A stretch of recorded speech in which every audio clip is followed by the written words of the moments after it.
یا وہ خود نکل گئے. جو اس گروپ سے الگ ہوئے انہوں نے نئی شاعری کا نعرہ لگایا اور وہ تھے راشد، میرا جی اور اختر علی ایمان. اور نثر میں، افسانے میں وہ منٹو تھے. شروع میں وہ دونوں ہی نئی شاعری کا نعرہ لگاتے رہے، لیکن رفتہ رفتہ ترقی پسندوں نے اپنے لیے ترقی پسندی کا لفظ استعمال کرنا شروع کر دیا کہ ہم ترقی پسند ہیں. کیونکہ اگر فیض کو آپ نیا شاعر کہیں گے تو وہ مائنڈ کرتے تھے، لیکن اگر ترقی پسند کہتے تھے تو وہ کہتے تھے کہ ٹھیک ہے یہ اصطلاح ہمارے لیے. تو دوسرے جو تھے وہ نئی شاعری کا یعنی سلوگن لے کے آگے بڑھے تھے. اور یہ وہاں سے راشد سے، میرا جی سے، اختر علی ایمان سے اور بہت سے اور نام ہیں، ان سے ہوتی ہوئی یہ بات افتخار جالب اور ان کے ساتھیوں تک پہنچتی ہے. یہ بیٹھے ہوئے افتخار جالب عارف نہیں، افتخار جالب صاحب اور ان کے ہم نوا جو تھے وہ نئی شاعری کا نعرہ لے کے آئے تھے. اور ایک بات میں اور عرض کر دوں کہ ابھی تک جتنی بات ہوئی ہے فاطمہ آپا کے علاوہ سبھی نے غزل کے حوالے دیے ہیں، لیکن ایک بات ہم اور بھی اگر دیکھیں کہ وہ انجمن پنجاب ہو، وہ ترقی پسند تحریک ہو،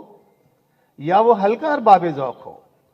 تینوں پلیٹ فارم ایسے ہیں کہ جہاں پہ غزل کی مزاحمت موجود تھی. تینوں پلیٹ فارم سے غزل کو برا بھلا زیادہ کسی سے کم کہا جا رہا ہے. تو اس کا مطلب یہ ہوا کہ اب ہم گفتگو کو اور واضح کر سکتے ہیں کہ نئی شاعری کی تحریک بڑی حد تک نظم کی تحریک تھی. یہ الگ بات ہے کہ جس غزل کی مخالفت ہوتی رہی، اس غزل نے بھی زندگی کی ہر روشنی کو اپنے اندر سمیٹا ہے، ہر اہم فلسفے کی طرف وہ لپکی ہے، اور اس طرح اس نے غزل کے پیرلل اپنی دنیا کو جگمگایا ہے. اب یہ افتخار جالب اور ان کے دوست، جن میں یہ کشور آپا بھی بیٹھی ہیں، عبدالرشید ہیں، افضال سید ہیں اور بہت بڑے بڑے نام ہیں، ان سے ہوتی ہوئی یہ نئی شاعری کی تحریک جو ہے وہ اب ہم تک پہنچی ہے. اور نئی شاعری کا ظاہر ہے کہ ایک علمی ادبی اصطلاح ہے، اور اس کے معنی سمپل سے ہیں کہ ایسی شاعری جو ایک نئے مذاق سخن کو تشکیل دیتی ہے یا ایک نئے مذاق سخن کی نمائندگی کرتی ہے. اب مذاق سخن کا بھی مسئلہ ہے کہ ہر آدمی کا مذاق سخن الگ ہوتا ہے، لہٰذا یہ تعریف کرنی بھی بڑی مشکل ہو جاتی کہ شعور کی سطح مختلف ہے تو ہر آدمی کے لیے نئے کے معنی بھی بدل جاتے ہیں. بہرحال اب آپ کی جو دوسرا حصہ ہے میں تھوڑی سی بات اس پہ کرنا چاہتا ہوں کہ یہ نئی شاعری جو ہے، اب نئی شاعری کا تصور بھی پرانا ہو گیا. اب افتخار جالب کے زمانے کا جو نئے ادب کا نعرہ تھا میرے نزدیک وہ بھی فرسودہ ہو گیا ہے، وہ بھی پرانا ہو گیا ہے، وہ بھی بہت پیچھے رہ گیا ہے. اور اس زمانے کے لوگ جو ہیں، مثلا ظفر اقبال صاحب ہیں، افتخار عارف صاحب ہیں، صابر ظفر ہیں، یہ ان کے بعد کے لوگوں میں غلام حسین ساجد وغیرہ ہیں، یہ ہر نسل کے ساتھ چل رہے ہیں، اور انہوں نے ہر نسل کے جو ترجیحات ہیں، ان کی موضوعاتی ترجیحات یا ڈکشن کی یا زبان کی، انہوں نے یہ 4-5 وہ لوگ ہیں جنہوں نے ہر زمانے میں نئے ادب کا ساتھ دیا ہے. تو اس وقت بڑی حد تک میں سمجھتا ہوں کہ اس سے مراد نظم کی شاعری ہے، اور میں چاہوں گا کہ ذرا بات اور آگے بڑھائی جائے تاکہ باقی لوگ بھی بات کریں. اورنگزیب نیازی صاحب ہمارے ساتھ ہیں. اورنگزیب نیازی صاحب، بات نئی شاعری، نئی امکانات کے حوالے سے ہو رہی ہے. ہم مختلف روایات کی شاعری، غزل، نظم سے ہوتے ہوئے اس کے مختلف زاویوں کو دیکھتے ہوئے ایک چیز جو ابھی تک جس پہ بات شاید نہیں ہو سکی یا وہ ہونی چاہیے تھی کہ آج کی جب ہم بات کرتے ہیں، آج کے زمانے کی، آج کی نسل کی جب ہم بات کرتے ہیں، وہ نسل جو آج پروان چڑھ رہی ہے، ایک بڑا اہم سوال یہ ہے کہ اس نسل کے لیے ریلیونٹ کیا ہے. کیا جب ہم کیفیات پر یا صورتحال پر تو شاعری ہو سکتا ہے میر کا یا غالب کا شعر بھی آج بھی آپ کو ریلیونٹ ظاہر کرتا ہو، لیکن آج ہم جنہوں نے 80 یا 90 کی دہائی میں یا 70 کی دہائی میں شعر کہنے شروع کیے اور وہ شاعری چل رہی ہے آج کی وہ نسل جو اس وقت کالجز میں ہے یا وہ اس میں آ رہی ہے، جتنی تیزی سے یہ زمانہ اب بدلتا جا رہا ہے، کیا اس کے لیے وہ استعارات، اس کے لیے وہ موضوعات ریلیونٹ ہیں آج بھی، یا شاعری میں یکسر کوئی ایک نئی چیز درکار ہے، کوئی نئی جہت درکار ہے؟ شکریہ شکیل، میرے سینئرز دوستوں نے بہت ساری باتیں نئی شاعری کے حوالے سے کی ہیں۔ نئی شاعری کی اصطلاح ہم بطور خاص اس شاعری کے لیے استعمال کرتے ہیں جو 60 کی دہائی میں جدیدیت کی رجحان کے تحت لکھی گئی، اور میرے پیش نظر اس وقت جس کی طرف آپ نے سوال بھی کر دیا، وہ شاعری ہے جو ریسنٹ پاسٹ کی شاعری ہے، گزشتہ یا زیادہ سے زیادہ اسے ہم 21ویں صدی کی شاعری کہیں گے۔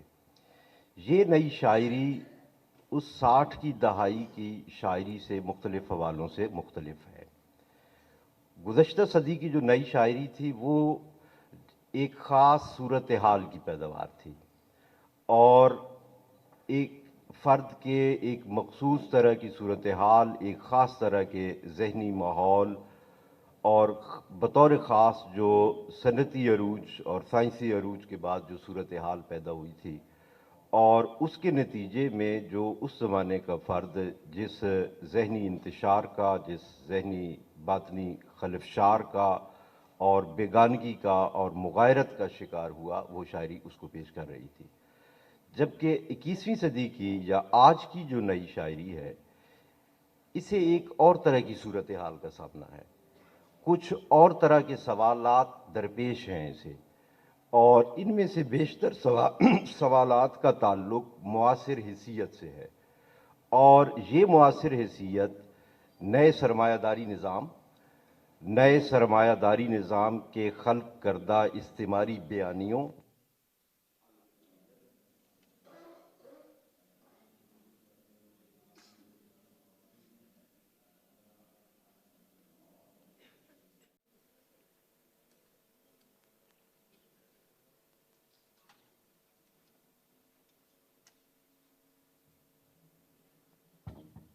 جی میں بات کر رہا تھا کہ 21ویں صدی کی جو نئی شاعری ہے،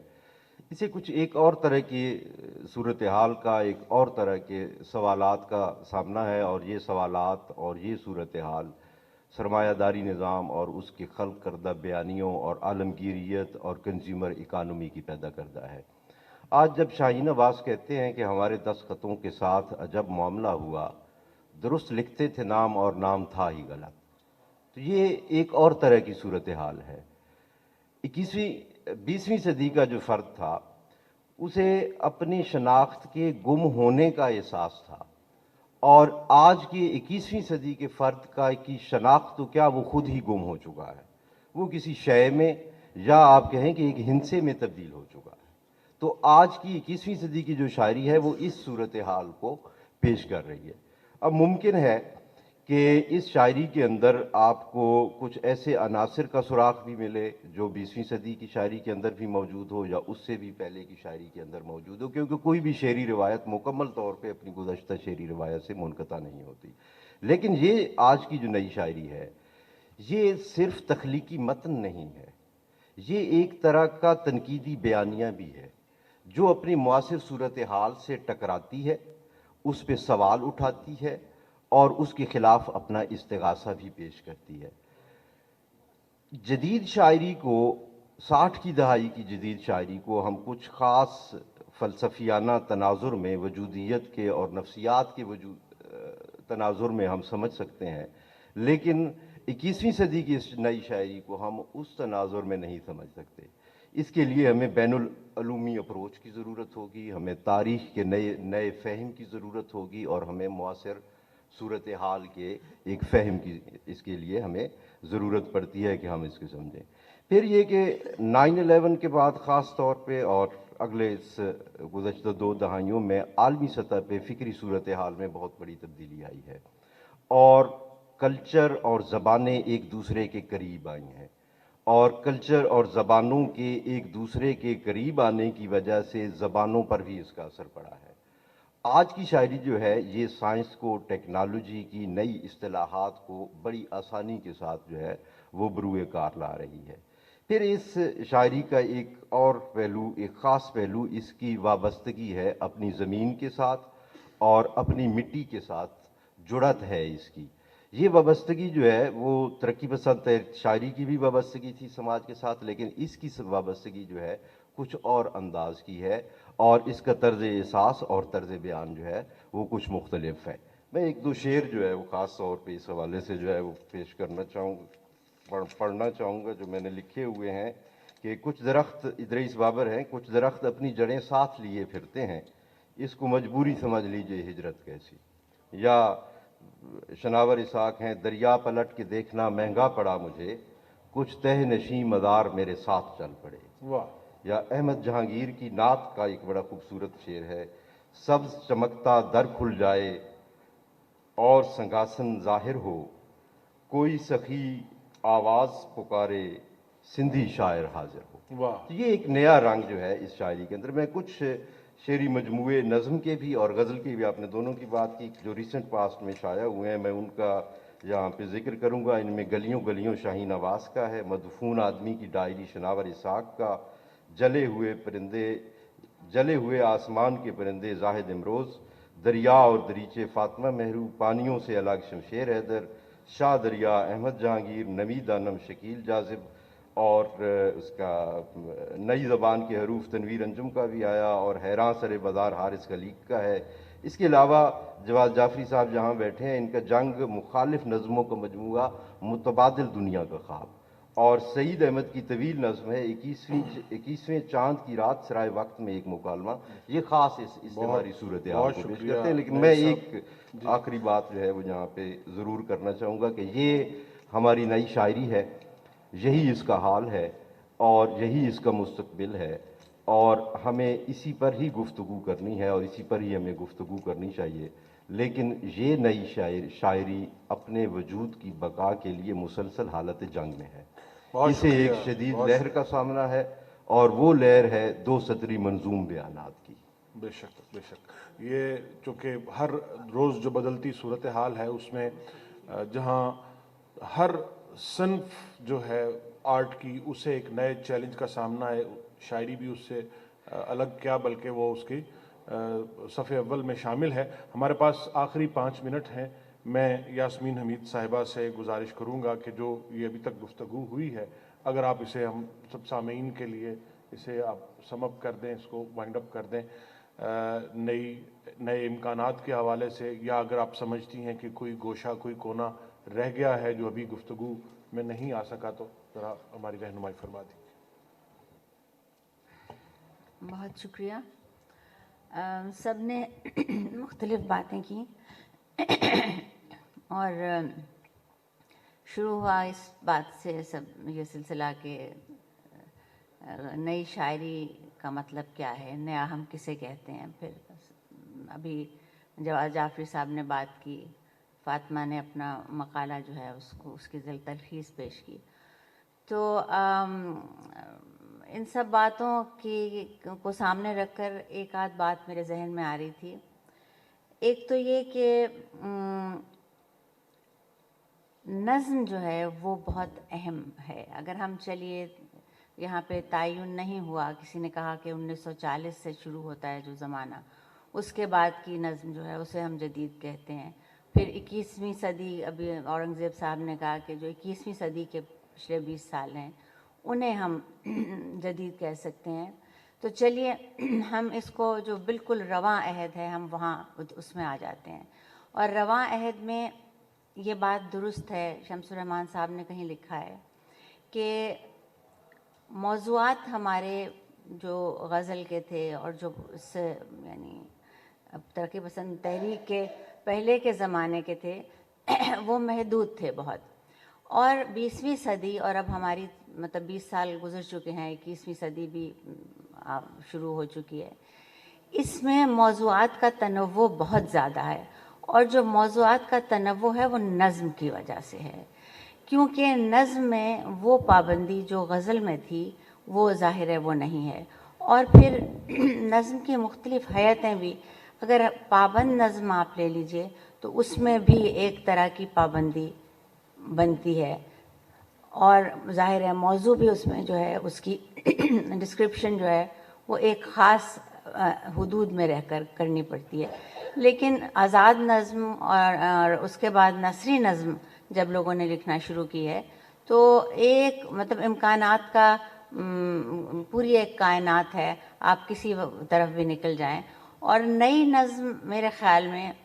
ٹھوس نہیں ہے، اگر ہم اس کے بارے میں سوچیں تو ایک فلوئڈ کی طرح ہے جس کو ہم جس طرف بھی لے جانا چاہیں وہ جائز ہے. اور ایک بات یہ ہے کہ آج سے تقریباً دیکھیے کوئی تقریباً 40-50 سال پہلے دیکھیں تو جو لوگ نظم لکھتے تھے، صرف نظم لکھتے تھے یا زیادہ نظم لکھتے تھے،